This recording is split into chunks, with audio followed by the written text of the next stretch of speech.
जिन भारत विरोधी और आतंकी संगठनों ने भारत माता के मस्तक पर हमला करके कई परिवारों के सिंदूर मिटाए थे, उन्हें भारतीय सेना ने ऑपरेशन सिंदूर के माध्यम से इंसाफ दिलाने का काम किया है। और इसके लिए आज सारा देश भारतीय सेनाओं का अभिनंदन कर रहा है। ऑपरेशन सिंदूर सिर्फ एक सैन्य कार्रवाई भर नहीं है, बल्कि भारत की राजनैतिक, सामाजिक और सामरिक इच्छा शक्ति का प्रतीक है।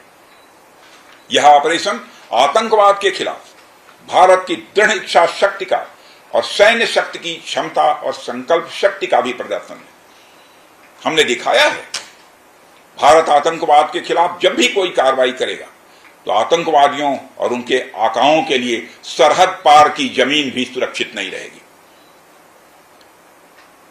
भारतीय सेनाओं ने ऑपरेशन सिंदूर को पाकिस्तान में मौजूद आतंकी ढांचा ढहाने के उद्देश्य से लॉन्च किया था।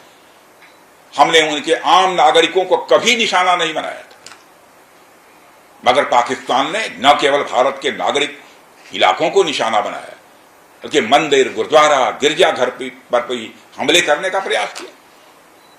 भारतीय सेना ने शौर्य और पराक्रम के साथ साथ संयम का भी परिचय देते हुए पाकिस्तान के अन्य ठिकानों पर भी प्रहार करके करारा जवाब दिया है। हमने केवल सीमा से सटे सैन्य ठिकानों पर ही नहीं कार्रवाई की, बल्कि भारत की सेनाओं की धमक उस रावलपिंडी तक सुनी गई, जहां पाकिस्तानी फौज का हेडक्वार्टर मौजूद।